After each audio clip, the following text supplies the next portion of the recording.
So now that the Clippers and Lob City have officially all gone their separate ways and have been doing their own thing, I think it's time we get down to the root of the problem for why it all really went down. In the summer of 2017, when Chris Paul left the Clippers, there was a lot of talk that came up wondering if Doc Rivers and his son Austin were the problem in LA. So now, almost a year later, we can look back at all the details as a whole and see how it all really went down. But before we can look at that, we gotta take a quick look at the sponsor of this video, SeatGeek.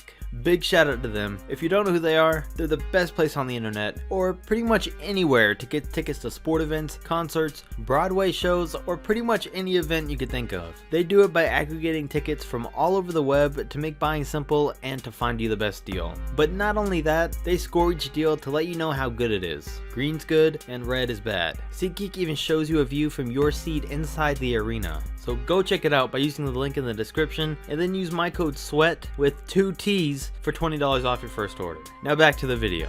So there's a lot of moving parts here and how everything went down with the Clippers. It all started back in 2008 when they drafted DeAndre Jordan, and then 2 years later drafted Blake Griffin, and then the year after that they got Chris Paul. DeAndre was still developing, but with the addition of Chris to the Los Angeles Clippers, they had established Lob City, and just like that became a playoff contending team. Over the next couple of years, they would have 50-win seasons, but somehow to them that was still underachieving, so they fired Vinny Del Negro and hired Doc Rivers, the guy that was supposed to be their savior and lead them to a championship. But little did they know he'd be the cause of a lot of problems within the team. But the Clippers organization liked him so much that in the summer of 2014, they not only had him as their head coach, but they made him the president of basketball operations, giving him the final say in pretty much all basketball decisions for the team. And wasting no time, he traded for his son only 6 months later. It was a trade that, unsurprisingly, had a lot of people unhappy around the league, because it didn't make any sense besides the fact that it was his son. Doc gave away 2 role players and a second-round pick for at the time what was a random below-average backup point guard. So there was that, and then it would cause a lot more problems. Outside of it being a bad trade, people questioned if it was even a good idea for a dad to coach his son, and if there was going to be any favoritism between the two. And according to a few people on the team, that was the case. So fast forward to where we're at now, where the Clippers are left without Chris Paul, no Blake Griffin, and seeing that DeAndre Jordan will most likely be leaving the next chance he gets. But Austin Rivers is still there. Well, let's look at the facts that are out there. First off, it's important to note that after becoming close friends on the Clippers, it's been made clear that during their last few years together, there was a lot of tension between Chris Paul and Blake Griffin. Teammates said that they didn't ever really know who the leader of the team was, and that the two of them had a rocky relationship because of it. And then in 2016, Doc Rivers gave his son, who just came off a season averaging 9 points, 1 rebound, and 1 assist, a 3-year, $35 million contract, something that a lot of people didn't like. And one of them was the former Clipper Glenn Davis. In an interview, he said that the fact that Austin and Doc are on the same team caused a lot of resentment within the team and in the locker room. Austin fired back saying Davis has no credibility anyways because he was always late, out of shape, and never remembered plays. So then, Glenn Davis went off on an Instagram video saying that Austin Rivers didn't deserve or work for any of his money and that Doc gave it all to him. And that he walked around practice like he was better than everyone and didn't really care about the team. And Big Baby wasn't the only one that felt that way. A lot of former Clippers players said that Austin is a real arrogant guy with a cocky attitude. Like Matt Barnes, who said Austin walked around there like he was Chris Paul, when he hadn't even accomplished anything.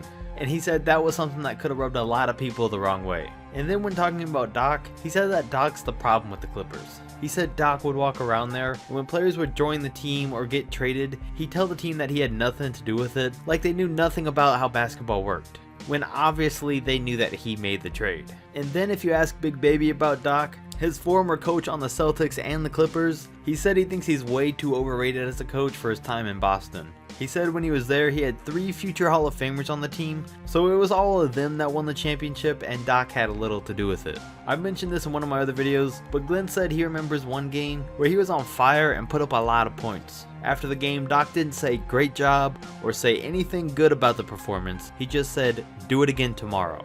And things like that are what have made lose respect for him as a coach.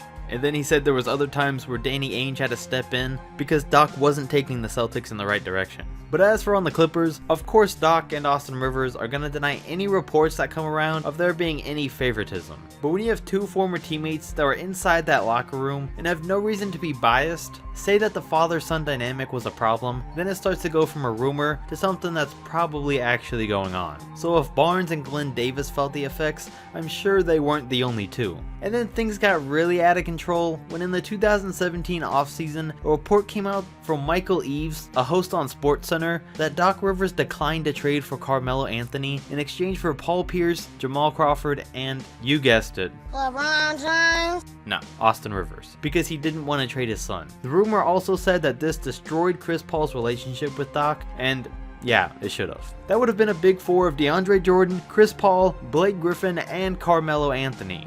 So for right now, if you assume that the rumor was true, you can see why that destroyed a relationship and any team chemistry that might have still been there. And I mean, it's actually something you can see that might have happened. Doc and Austin instantly denied the rumors, but like I said, they were gonna deny any bad rumors, so they're out of the picture for this one. But then months later, Chris Paul decides to leave the team to join the Rockets. So the big rumor across the board was that Doc turning down that trade broke the relationship to where it couldn't be repaired. And then on top of that, the fact that the favoritism on the court for Austin Rivers was what caused him to leave the team. But then let's look at the other side of that trade rumor. Chris Paul has come out since then and said that the rumor was false, and that he called Austin when he was deciding to leave the Clippers, just like he called all the other players on the team to let them know. Austin Rivers said that on the phone they both discussed how the rumors about their bad relationship were bullshit, and they weren't even worth responding to. So what's missed out on all this was the fact that CP3 said the rumors were false, but he didn't say if Doc actually turned down that trade for Carmelo. If you look at it though, it wouldn't really make sense why the Knicks, that were getting ready to rebuild, would have wanted a Paul Pierce that was about to retire, a 37-year-old Jamal Crawford,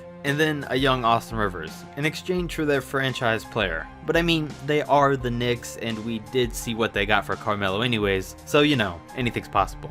But it's up to you if you want to believe that trade rumor or not. But as for the relationship between Chris and Austin, well, you don't come barging into your old locker room to confront two people you were close to. And I already mentioned how Chris's relationship with Blake was, so what's that tell you about Rivers? So there's a lot of evidence here, but since there's so many different perspectives involved, it's hard to get the real hard facts. But now, the greatest team the Clippers ever had is broken up, and the last piece of it in DeAndre Jordan is on his way out. And you gotta imagine how much of their failure to get through the playoffs was actually their off-court issues between their personalities instead of their skill level. I mean, it makes sense that Chris Paul would leave, because whatever the reason, it was clear a long time ago that that Clippers team wasn't ever winning a championship. And now he's, you know, helping lead the best team in the league right now. So yeah, he's doing fine.